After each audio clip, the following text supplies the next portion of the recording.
Hello, dear friends. Welcome to our YouTube channel Keen Mind Study. Dear students, आज हम कक्षा 12वीं Bihar board के प्रथम chapter Indian civilisation and culture, जिनके ऑथर है महात्मा गांधी। आज मैं इस प्रथम चैप्टर को अपने KMS इंग्लिश सब खगड़िया के द्वारा मैं KP नागर लाइन बाय लाइन जो है एक्सप्लेन करेंगे, ताकि आप घर बैठे या सोते समय भी आप इस वीडियो को अगर देखेंगे तो इस लिटरेचर को, ये एस्से को जो है पूरी तरह से इन एस्से को आप समझ पाएंगे। तो आइए हम लोग बिना देरी किए चलते हैं इस टॉपिक पे कि इंडियन सिविलाइजेशन एंड कल्चर, इनका हिंदी होता है भारतीय सभ्यता और संस्कृति।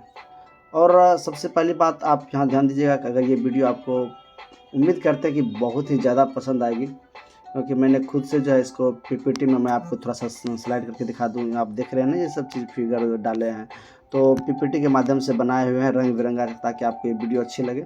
खुद से टाइप किए हैं, उसके बाद बनाया है। तो दोस्त, इस वीडियो को आप अपने दोस्तों के बीच भी शेयर कर दीजिए और सब्सक्राइब भी कर दीजिए मेरे चैनल को।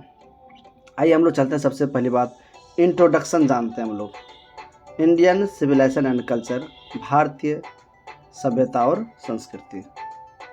तो सबसे पहले हम लोग जानेंगे कि इनके जो ऑथर है महात्मा गांधी। तो महात्मा गांधी जो है इस चीज़ के बारे में जो लिखे हैं, हमारी जो भारत की सभ्यता थी, जो भारत की संस्कृति थी, तो अभी और पहले के ज़माने में क्या अंतर है, उन सारी चीज़ों को जो है इस एस्से में जो है उन्होंने जो है जिक्र किया है। तो इंट्रोडक्शन में हम लोग चलते हैं कि मोहनदास करमचंद गांधी। मैं एक ब्रश टूल यहाँ से उठा लेता हूँ ताकि आपको समझने में दिक्कत नहीं हो। ठीक है जी, चलिए। मोहनदास करमचंद गांधी, आप यहाँ पर देख पा रहे होंगे कि मोहनदास करमचंद गांधी, है ना। थोड़ा सा मैं इसको और अच्छे से ले लेता हूँ ताकि आपको समझने में कोई दिक्कत नहीं हो। लो, यहाँ तक मैं ले चुका हूँ। समझिए, मोहनदास करमचंद गांधी 1869 और 1948। इट मीन्स मोहनदास करमचंद गांधी जो है महात्मा गांधी का पूरा नाम है, और इनका जो जन्म हुआ था 1869 ईस्वी में हुआ था, और इनकी जो मृत्यु हुई थी 1948 में हुई थी। और पॉपुलरली नॉन एज, यानी कि जाना जाता है, पॉपुलर थे, जाना जाता है एज बापू और द फादर ऑफ नेशन। ये बापू के नाम से जाना जाते हैं, और father of nation, nation means होता है, फादर ऑफ नेशन मीन्स होता है राष्ट्र पिता के रूप में। फिर आगे बोला गया है कि was more a spiritual leader than a politician. मतलब ये पॉलिटिशियन से कहीं ज़्यादा एक आध्यात्मिक नेता थे। जैसे राजनीति तो सभी आदमी करते हैं, जैसे कि मान लो अभी का जो राजनीति है, आप देखते होंगे कि कोई विपक्ष के प्रति जो है इतने आतुर हो जाते हैं, व्याकुल होते हैं कि गाली गलौज तक कर देते हैं। लेकिन हमारे महात्मा गांधी इस टाइप के नेता नहीं थे। तो बोला गया है कि वाज मोर स्पिरिचुअल। अच्छा, हिंदी भी दे रखे हैं ताकि आपको समझने में दिक्कत ना हो, बगल में ही दे दिया है। एक आध्यात्मिक नेता थे, लीडर देन ए पॉलिटिशियन, यानी कि उस राजनीति से ज़्यादा जो है, पॉलिटिशियन से ज़्यादा एक आध्यात्मिक नेता थे। ही सक्सेसफुली, वह सफलतापूर्वक यूज ट्रूथ, यानी कि उन्होंने प्रयोग किया ट्रूथ एंड नॉन वायलेंस, मतलब कि सत्य और अहिंसा, as the chief weapons against the British rule. थोड़ा सा मैं इसको हाइड करता हूँ। हाँ, तो बड़ा है, he successfully use truth and non violence as the chief weapons against the British rule in India and helped India gain independence.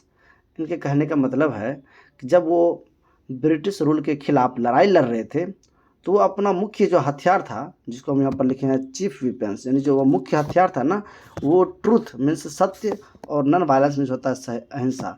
सत्य और अहिंसा को अपनाए थे, ना कि वो गोली बंदूक जो है कुछ उठाए, हथियार उठाए, ऐसा कुछ नहीं।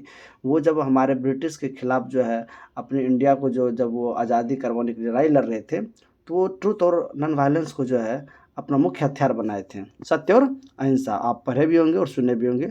फिर आगे देखिए, फिर लिखा है कि फ्रॉम 1915 टू 1948, 1915 मतलब 1915 से लेकर के 1948 तक, ही कम्प्लीटली डोमिनेटेड, वो जो है पूर्ण रूप से इंडियन पॉलिटिक्स, यानी कि भारतीय राजनीति में जो है अपना प्रभुत्व जमाए रखना। यानी 1915 से लेकर 1948 तक उन्होंने जो है इस राजनीति के जीवन को जो है उन्होंने जो है अपना कदम रखा, और पूर्णतः डोमिनेटेड तरफ प्रभुत्व रखना, अपना कायम जमाए रखा। फिर आगे देखिए क्या लिखा है, he died at the hands of A fanatic on 30 जनवरी 1948, यानी कि उनकी जो मृत्यु है 30 जनवरी 1948 को एक फैनाटिक पर्सन, फैनाटिक मतलब होता है सनकी, एक सनकी के हाथों जो है ना उनकी मृत्यु हो गई। हिज ऑटोबायोग्राफी, अब यहाँ पर आप देख रहे होंगे ऑटोबायोग्राफी, ऑटोबायोग्राफी होता है क्या जानते हैं?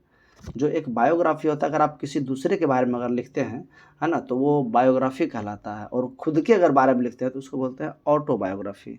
हिज ऑटोबायोग्राफी, है ना, उनके ऑटोबायोग्राफी में जो लिखा है, माई एक्सपेरिमेंट विथ ट्रूथ, मेरे सत्य के साथ द्वारा जो प्रयोग है ना, माई एक्सपेरिमेंट विथ ट्रूथ, सत्य के साथ जो द्वारा प्रयोग, एंड द न्यूमरस आर्टिकल, और असंख्य जो लेख लिखे, that he wrote for young India and the speeches that he delivered on different occasions, यानी कि उन्होंने जो है अलग अलग ओकेजन में, है ना, अलग अलग ओकेजन में जो है विभिन्न अवसरों पर जो भाषण दिए, है ना, जो अलग अलग ओकेजन, जितनी भी ओकेजन था सब पे अलग अलग तरह के जो भाषण दिए, reveal him not only as an original thinker but also a great master of chaste idiomatic English.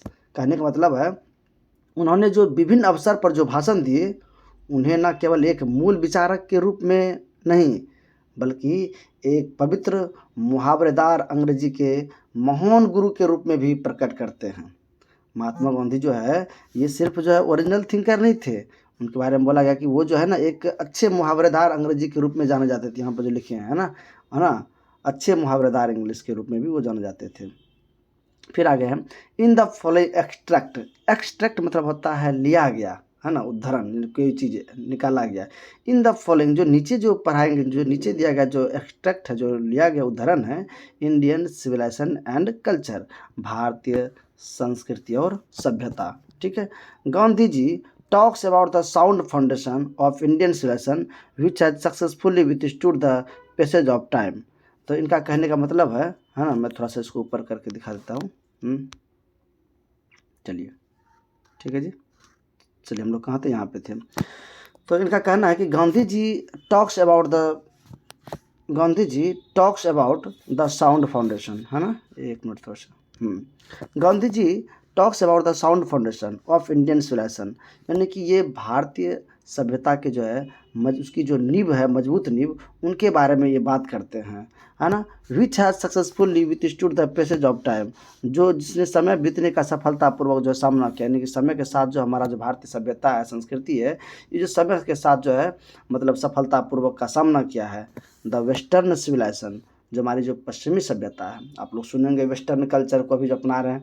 अभी आप देख लो पहले के ज़माने के जो लोग या लड़का लड़की जो भी है, जो भी पहनावा का जो ड्रेस है, पहनने का जो स्टाइल है, अभी आप देखते रहेंगे कि इससे पहले जो है तो बिल्कुल हम लोग का ये ढांचा अलग था। हम लोग का जो भारत का जो भी व्यक्ति, ये लड़का हो लड़की हो, जो महिला है, इनके पहनने की, बोलने की जो भी थी, सब कुछ अलग, जीने की ही अलग थे। लेकिन अभी वेस्टर्न सिविलाइजेशन जिसको हम लोग बोलते हैं, चाइना को देख लो, यूरोप को देख लो, इंग्लैंड को देख लो, है ना, ब्रिटिशन सबको देख लो, उन सब का, अमेरिका के लोगों को हम लोग क्या कर रहे हैं आजकल, कॉपी करते जा रहे हैं। तब यहाँ पर इनका कहना है कि द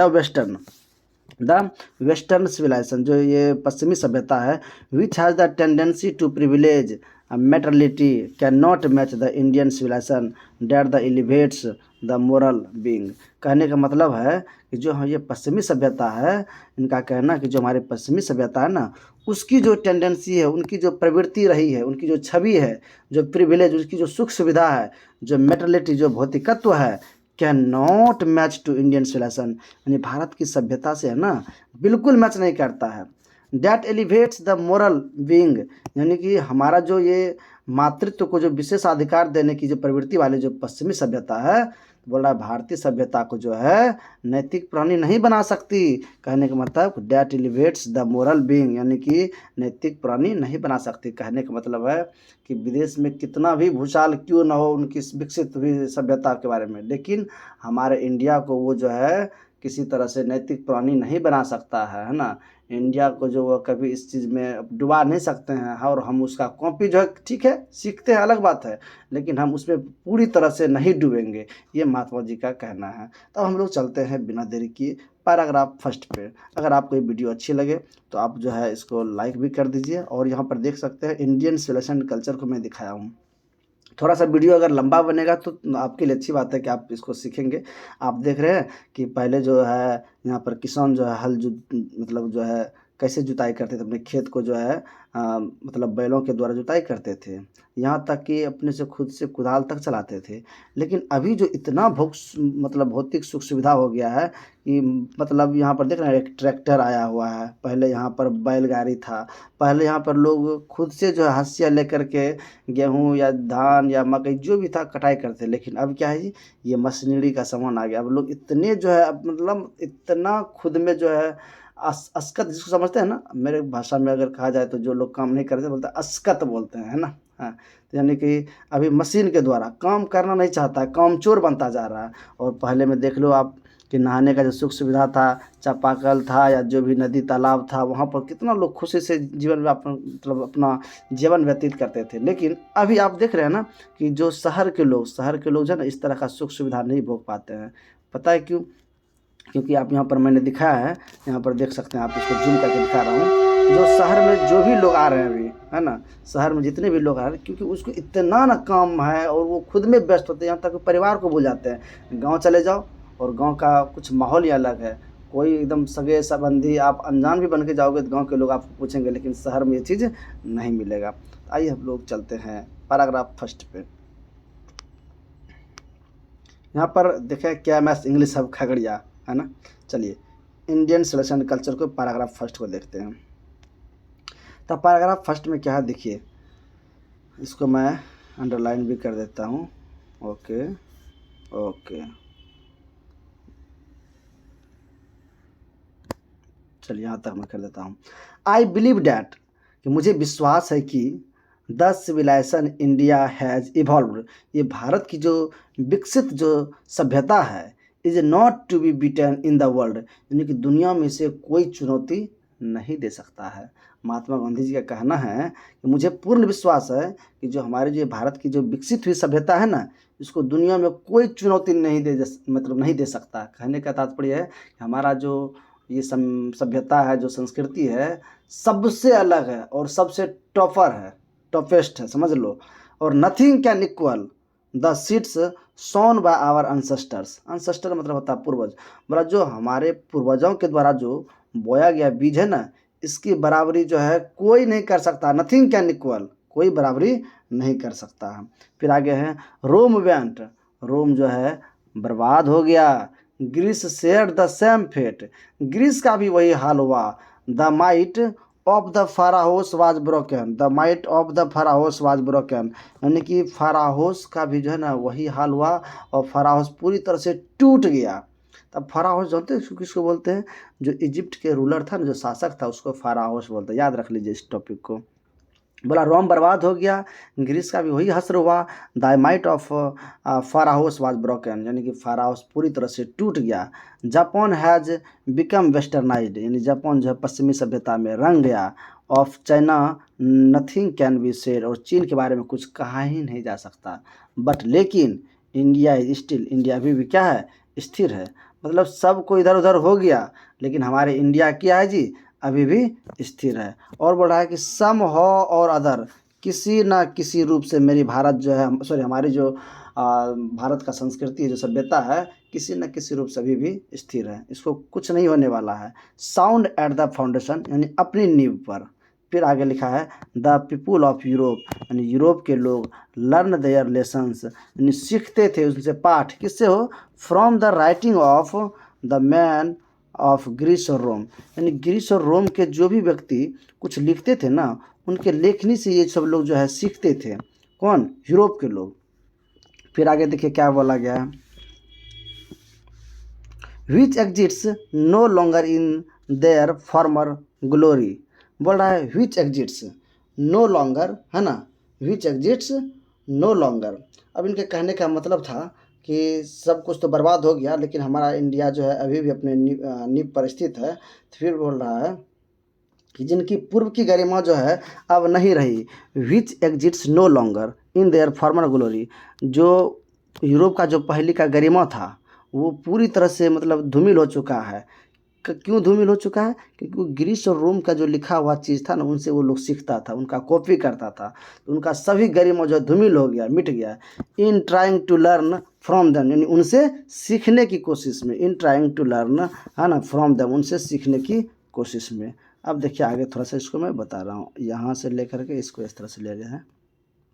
फिर आगे है the Europeans imagine that, Europe के लोग जो है ना फिर बाद में इमेजिन किया, कल्पना किया, डैट की दे विल अवॉइड, कि अब हम लोग जो है ना इसको छोड़ देंगे, the mistake of Greece and Rome, कि जो ग्रीस और रोम जो गलतियाँ किया, बोला अब इसको हम छोड़ देंगे, उसका जो चीज़ हम कॉपी कर रहे थे मतलब इसको छोड़ देंगे। Such is their pitiable condition, यानी कि यही उनका जो क्या है, दयनीय स्थिति है। आइए हम लोग चलते हैं पैराग्राफ 2 पे।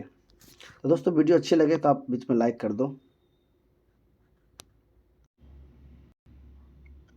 तो आगे कहा गया है in the midst of all this, in the midst of all this, इनका कहना है कि इन सबों के बीच में, in the midst of all this, इन सबों के जो है बीच में, थोड़ा सा मैं लकीर को साइज थोड़ा कर लेता हूँ, in the midst of all this, इन सबों के बीच में इंडिया रिमेंस इमूवेबल, भारत जो अभी भी क्या है, अचल है। And that is her glory, यही उनकी क्या है, गरिमा है। इन सबों के बीच में, इतना जो देश ये हो गया वो हो गया, इन सबों के बीच में भी जो है मतलब मेरा जो भारत है ना, इनकी जो सभ्यता जो संस्कृति है ना, क्या है, इमूवेबल यानी अचल है। और and that is her glory, यही इनकी क्या है जी, गरिमा है। फिर आगे कहा गया है it is a charge against India that her people are so uncivilised, ignorant and stolid, सबका मीनिंग हमने दे रखा है।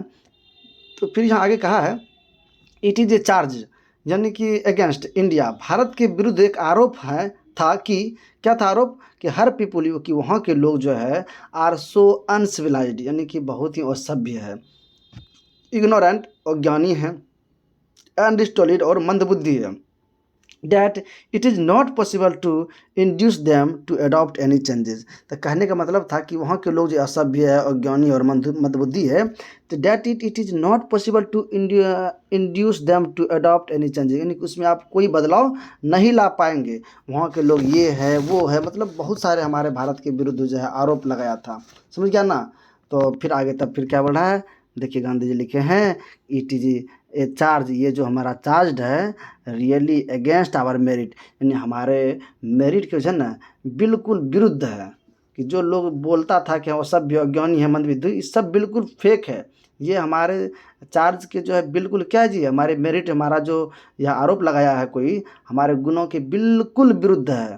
तो फिर पूछ रहा है आगे what we have tested and found true on the anvil of experience, बोला कि हमने जो है अपने अनुभव की निहाई पर जांचा और परखा है कि वी डेयर नॉट चेंजेज, उसे बदलने का साहस हम नहीं कर सकते हैं। बोला कि जो कुछ है ना मेरे सभ्यता और संस्कृति को, किसी को हिम्मत नहीं है कि वी डेयर नॉट चेंजेज, हमें जो है बदलने की साहस नहीं है। Many thrust their advice upon India, कहने का मतलब है कि बहुत सारे ऐसे लोगों ने जो है अपना विचार जो है भारत पर थोपा है, थ्रस्ट मैंने रुझान दिया, क्या दिया कि एंड सी रिमेन्स स्टडी, फिर भी जो है हम जो है यह स्थिर रहता है। बहुत लोग हमारे इंडिया के बारे में अपना विचार दिया, ज्ञान दिया, ये ऐसे वैसे, फिर भी लेकिन जो है हमारा इंडिया क्या है, रिमेन्स स्टडी, मतलब स्थिर है। दिस इज हर ब्यूटी, यही उनकी खूबसूरती है। It is a sheet anchor of our hope, यानी कि यही हमारी आशाओं की क्या है, ढाल है, यही हमारी आशाओं का क्या है, ढाल है। आइए हम लोग चलते हैं पैराग्राफ 3 पे कि civilisation is the mode of conduct. अब यहाँ पर सिविलाइजेशन का परिभाषा दिया है कि civilisation is the mode of conduct, यानी ये जो सिविलाइजेशन है ना, ये हमारी जो है ना सभ्यता का, आचरण का वह पैमाना है, is that mode of conduct which points out to man the path of duty, यानी कि जो मनुष्य को कर्तव्य का मार्ग दिखाता है। कहने का मतलब है, मैं थोड़ा सा इसको ऐसे करके इस तरह से कर देता हूँ ताकि आपको समझ में आ जाएगा। ठीक है जी, लो इतना तक पहले कर लेते हैं।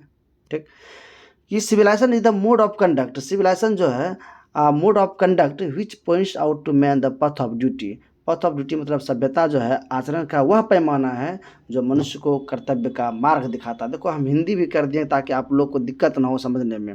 फिर लिखा है परफॉर्मेंस ऑफ ड्यूटी, ये जो हमारा कर्तव्य पालन है, and observance to observe morality, है ना, एंड ऑब्जर्वेंस, ये जो लिखा है and observance of morality are convertible terms, यानी कि जो हमारा जो कर्तव्य पालन है और जो नैतिक अवलोकन है ना, एक दूसरे में क्या है, परिवर्तनीय है। ये दोनों एक दूसरे के क्या है जी, परिवर्तनीय है। फिर आगे लिखा है to observe morality is to attain mastery over our minds and our patience.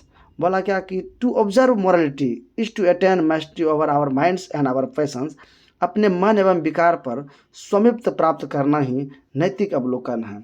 So doing, ऐसा करके वी नो आवर सेल्व्स, हम खुद को जानते हैं। The Gujarati equivalent for civilisation, Gujarati में जो है सिविलाइजेशन का एक कहावत है, उसका मतलब है गुड कंडक्ट, यानी अच्छा आचरण। वहाँ के लोग जो है ना, हम मतलब जो हमारी जो सभ्यता है, यानी गुजराती जो सभ्यता का वो परिभाषा दिया कि गुड कंडक्ट, इट मीन्स अच्छा आचरण।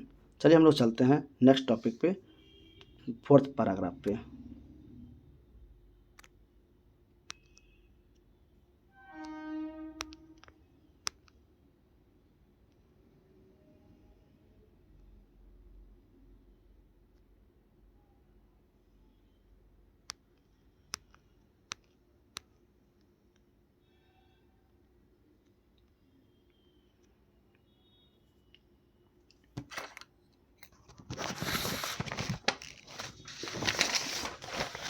अच्छा,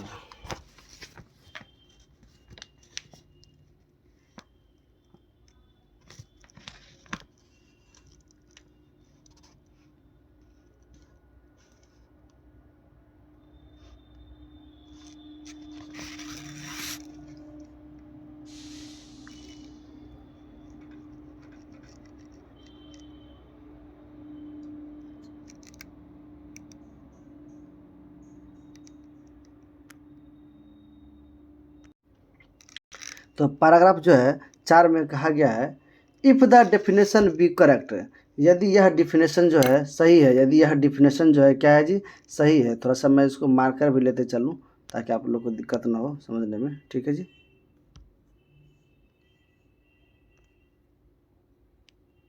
इफ़ द डेफिनेशन, मैं यहाँ से 4 का पूरा ले लेता हूँ, है ना, sorry. If the definition be correct, यदि यह डिफिनेशन जो है पूरी तरह से अगर सत्य है, यदि यह परिभाषा सही है, देन इंडिया, तब जो भारत है, एज सो मेनी राइटर्स, यहाँ पर बहुत सारे ऐसे राइटर जो है, लेखक जो है, हैव शोन, यानी दिखाया कि has nothing to learn from anybody else and this is as it should be. इनका कहना था कि अगर यह डेफिनेशन सही है अच्छा आचरण सभ्यता का, तो तब हमारे भारत को जो है ना, बहुत सारे ऐसे लेखकों ने दिखाया है कि हैज़ नथिंग टू लर्न, यानी किसी से सीखने की ज़रूरत नहीं है, बिल्कुल भी नहीं, किसी से कुछ सीखने की ज़रूरत नहीं है ना। And this is as it should be, यह वैसा ही है जैसा इसे होना चाहिए, यानी कि भारत की सभ्यता मतलब वैसा ही है जैसा इसे होना चाहिए, यह किसी से सीखने की आवश्यकता नहीं है। फिर नंबर 5 में है, पैराग्राफ 5 में है वी नोटिस डैट, है ना, हमने नोटिस किया कि the mind is a restless bird, जो हमारा जो दिमाग है ना, एक बेचैन पक्षी की तरह है। देखो पक्षी का यहाँ पर चित्र भी दे दिया है, पता है पक्षी की तरह क्यों है, क्योंकि पक्षी कितना भी मतलब मान लो अगर कहीं पक्षी सुबह सुबह जगती है, अगर उसको ये लगा कि हम 1 किलोमीटर घूम के खाना खा के वापस आ जाएंगे घोंसला में, बिल्कुल नहीं। वो 1 किलोमीटर से अगर उसका मन चाहे तो 40 किलोमीटर चल जाएगा, 20 किलोमीटर घूमेगा, आई मीन उसका जहाँ मर्जी वहाँ वो घूम सकता है। ठीक उसी प्रकार हमारा जो ये दिमाग है ना, महात्मा गांधी लिखे हैं वी नोटिस डैट, उन्होंने देखा कि the mind is a restless bird, जो हमारा जो माइंड है ना, दिमाग मस्तिष्क एक बेचैन पक्षी की तरह है। The more it gets the more it wants, इसका मतलब है कि जिसको जितना अधिक मिलता है उतना अधिक चाहता है। एंड और स्टिल रिमेन्स अनसेटिस्फाइड, यानी कि फिर भी वह क्या रहता है, असंतुष्ट होता है। The more we indulge in our passions, है ना, the more we indulge in our passions, इनके कहने का मतलब है कि जितना अधिक हम विषय में लिप्त होते हैं, यानी भोग विलास, है ना, जो हम भोग विलास होता है, बोला जितना हम इस भोग विलास में जो लिप्त होते हैं, the more unbridled they become, वे उतने ही अधिक बेलगाम होते जा रहे हैं, है ना। जितना हम किसी चीज़ में अगर भोग विलास में लिप्त रहते हैं, तो बोल रहा है क्या कि वो जो है और भी अधिक बेलगाम होते जा रहा है। आवर एंसेस्टर्स, हमारे पूर्वजों ने, है ना, आवर अनसेस्टर्स, हमारे पूर्वजों ने therefore set a limit to our intelligence, हमारे भोग विलास की जो है ना एक समय सीमा तय कर दिया है। दे सॉ, उन्होंने देखा, डैट की, क्या देखा जी, happiness was largely a mental condition, यानी खुशियाँ जो है ना मेरा एक मानसिक स्थिति है, मानसिक कंडीशन है। क्योंकि मन देखो, खुशी किसी को जो है आप 1 करोड़ रुपया भी दे दोगे तो कभी कभी उसका दिमाग मानसिक ऐसा अगर संतुलन खराब होगा तो उसके लिए वो भी जो है लगता है कि यार बोझ है ना, टेंशन का घर है।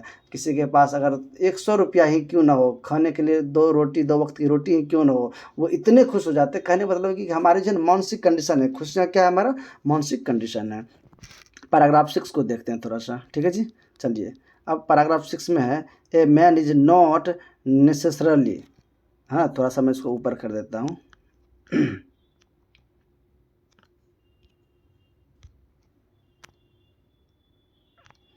A man is not necessarily happy because he is rich, इनका कहने का है कि एक आदमी जो है ज़रूरी नहीं कि यह आवश्यक ही नहीं है कि वो आदमी खुश होंगे बिकॉज ही इज रिच, कि वह जो है अमीर होंगे। ऐसा ज़रूरी नहीं कि जो अमीर है वो आदमी खुश होंगे, और अनहैप्पी या वो उदास होंगे बिकॉज ही इज पुअर, वो अगर गरीब है तो वह आदमी उदास होंगे। इनका कहना है कि ऐसा कोई ज़रूरी नहीं है कि जो आदमी अमीर है ना वो खूब खुश होंगे और जो गरीब है वो बिल्कुल अनहैप्पी होंगे, ऐसा कुछ नहीं है। The rich are often seen to be unhappy, प्रायः देखा जाता है कि जो ये रिच लोग हैं, अमीर लोग है ना, often seen to be unhappy, बहुत ही ज़्यादा मतलब क्या होता है, अनहैप्पी होते हैं। आप देखते होंगे, मान लो जो अमीर लोग हैं खूब उसको कमाई हो रहा है, खूब कमाई हो रहा है, अब संजोग से एक आध दिन जो उसको अगर किसी चीज़ में लॉस लग गया वो इतने टेंशन में आ जाते हैं, लगता है कि यार मेरे हाथ से क्या चल गया। ये नहीं कि उतना कमाया तो उसको वो मतलब जो है खाए पिए उससे बचा हुआ, बिल्कुल नहीं, वो और मतलब जो दुखी हो जाते हैं। The poor to be unhappy, और कहने का मतलब है कि जो गरीब लोग हैं ना बहुत खुश होते हैं। अमीर लोग प्रायः देखा जाता है कि अमीर लोग जो है ना, क्योंकि वो हाई पैसा हाई चीज़ ये सब चीज़ में पूरी तरह से लिप्त रहते हैं। और गरीब लोगों को क्या है, 2 वक्त की रोटी मिला, एकदम आराम से खाए और चैन की नींद लेता है। ताकि बात भी बिल्कुल सही है, महात्मा गांधी जी काफ़ी अच्छे से लिखे हैं। बोला millions will always remain poor, मतलब लाखों ऐसे जो है ना सदा गरीब रहेंगे। ऑब्जर्विंग ऑल दिस, इन सबों को देखते हुए आवर अनसेस्टर्स, हमारे जो अनसेस्टर है, जो हमारे पूर्वज है, डिसुएटेड मतलब सलाह दिया कि us from luxurious and pleasures, बाबू जो आप लग्जरियस लाइफ जो जी रहे हैं ना, जो सुख और सुविधा जो अपना जो विलासिता है, बोला इससे बचने का सलाह दिया है ना, कि बाबू इस सब चीज़ में उतना मत रहो। We have managed with the same kinds of plough as existed thousands of year ago, इनके कहने का था कि हमने उन मान्यताओं को आज भी बरकरार रखा है जो हज़ारों वर्ष पूर्व थे, है ना। जो हज़ारों वर्ष जो इनका मान्यता था हमारे भारत संस्कृति का, वो आज भी बरकरार है, तो इनके हमारे पूर्वजों का कहना है। फिर हम लोग आगे हैं, we have retained the same kinds of cottage that we had in former times and our indigenous education remains the same as before. इनका मतलब है कहने का कि we have retained the same kind of cottage that we had in former times, हमने आज भी वैसा ही भर रखा है जो पूर्व में था। And our indigenous education remains the, है ना, और जो हमारी जो शिक्षा है, घरेलू शिक्षा, वैसा ही है जो हमारे पूर्व में थी, है ना। फिर आगे देखो क्या बोला गया है, फिर आगे कहा गया है, we have had no system of life coding competition, हमारे यहाँ जीवन को नष्ट करने वाली प्रतिस्पर्धा की कोई व्यवस्था नहीं है। कहने का मतलब है पहले ज़माना, अभी जो कंपटीशन का ज़माना है जी, एक चीज़ के लिए, एक सीट के लिए कितना लड़ाई लड़ते हैं, लेकिन पहले जो था ना, कहने का मतलब था कि पहले जो शिक्षा थी या जो भी चीज़ था ना, इस तरह का प्रतिस्पर्धक नहीं था इतना। अभी जो नष्ट करने वाली है बात मैं बता दूं, अभी आप लोग जो छात्र जो है पढ़ने जाते हैं, क्योंकि एक सीट के लिए लड़ाई करते हैं, एक सीट के लिए कुछ बच्चे ऐसे हैं जो डिप्रेशन में जाते हैं, उसका अगर रिजल्ट नहीं बनता तो वो यहाँ तक कि खुदकुशी कर लेते हैं, क्योंकि ये अभी है। लेकिन पहले ज़माने में ऐसा कुछ नहीं था, इतनी स्पर्धा नहीं थी, है ना, एक दूसरे के बीच में। तो फिर भी जो है हम लोग इसी चीज़ को जो है ढो रहे हैं, जी रहे हैं, क्योंकि जो नया नया जो कल्चर है, नया नया चीज़, जो माहौल को देख रहे हैं उसको हम लोग ऑब्जर्व कर रहे हैं। तो वही हमारे पूर्वजों का कहना था कि इन सब चीज़ को थोड़ा सा छोड़ो और काश अगर आप पिछले ज़माने की बात याद करो तो उसका बात ही कुछ और है। Each followed his on occupation, सभी लोग जो है ना, मतलब ईच फॉलोड, प्रत्येक लोग जो है हिज ऑन ऑक्यूपेशन, वो अपना पेशा को जो है फॉलो करता था। और trade and charge a regular wage, वहाँ की जो ट्रेड था, ट्रेडर मतलब होता है व्यवसायी, वो जो ट्रेडर था ना, वो अपना जो रेगुलर उसका वेज था, जो उसका दैनिक मजदूरी था, वही लेता था। It was not that we did not know how to invent machinery, बोला क्या कि it was not that we did not know, ऐसा नहीं था कि वो नहीं जानता था हाउ टू इन्वेंट मशीनरी, कि जो हमारे जो मशीन है, जो इतना भी अभी आविष्कार हुआ है, ऐसा नहीं कि हमारे पूर्वज जो इस इन्वेंट मतलब आविष्कार होता है, कोई मशीन का आविष्कार करना नहीं जानते थे, ऐसी बात नहीं थी। बट लेकिन our forefathers know that, हमारे जो है पूर्वज जानते थे कि if we set our hearts after such things, यदि हम इस चीज़ में अपना दिल लगा बैठेंगे, यानी कि खोज में दिल लगा बैठेंगे, तो वी वुड बिकेम स्लेव्स, एक दिन हम लोग क्या हो जाएंगे, स्लेव्स में होता है गुलाम हो जाएंगे, है ना। यदि हम उसी चीज़ में खोज करने में लग जाएंगे तो ये दिन मेरा क्या होगा जी, गुलाम हो जाएंगे। एंड और लॉस आवर मोरल फाइबर, जो हमारा जो नैतिक चीज़ था ना, ये सब कुछ हम खो देंगे, है ना। तो वे लोग जो है देयर फोर, इसीलिए आफ्टर ड्यू डेलिब्रेशन, यानी सोच समझकर डिसाइड किया डैट की वी शुड ओनली डू, उन्होंने क्या दिखाया कि दे सॉ डैट, उन लोगों ने देखा, that we should only do what we could with our hands and feet, कि हमें वही करना चाहिए जिससे हम अपने हाथों और पैरों से कर सकें, है ना। उनके कहने का मतलब था कि उन्होंने डिसाइड किया कि we should only do what we could with our hands and feet, हम वही करेंगे जो अपने हाथ से करेंगे या पैर से करेंगे, हमको वही करना चाहिए। फिर आगे लिखा है दे सॉ डैट, उन्होंने देखा कि आवर रियल हैप्पीनेस, जो हमारी जो वास्तविक खुशियाँ हैं, एंड हेल्थ, है ना, जो हमारा स्वस्थ है, consist in a proper use of our hands and feet, यानी अपने हाथ और पैर को जो है ना क्रियाशील रखने में, कंसिस्ट मतलब तो लगातार जो हाथ पैर को अगर चलाइएगा तो इसी में हम लोग को है। तो आगे हम पैराग्राफ 7 को पार्ट 2 के वीडियो में लेके आएंगे, है ना, आगे का। और उम्मीद करते हैं कि जितना पैराग्राफ है सेकेंड वीडियो में सबको हम जो है कवर कर लेंगे। तो कहने का मतलब था कि अभी जो हम देख रहे हैं ना, अभी कुदाल चलाने के लिए अगर पापा बोल दे तो हम लोग नहीं जाना पसंद करते हैं, तुरंत बोल देते हैं कि पापा जी ट्रैक्टर मंगवा लीजिए, हम गेहूं काटने नहीं जाएंगे, क्योंकि घर का भी काम तो कम होता है ना। इससे क्या होता है, अभी आप लोग जिम जाते हैं, शौक से जाते हैं, अगर वही घर का काम करेंगे तो जिम की ज़रूरत नहीं था पहले। इसी चीज़ के बारे में बताया गया। वीडियो अगर अच्छी लगे तो आप सभी दोस्त जो है हमारे चैनल को ज़रूर सब्सक्राइब कर दीजिए, और आने वाली सभी वीडियो जो है इससे भी और शानदार वीडियो बनाएंगे। ये पहला वीडियो था हमारा, तो बहुत बहुत धन्यवाद, थैंक यू।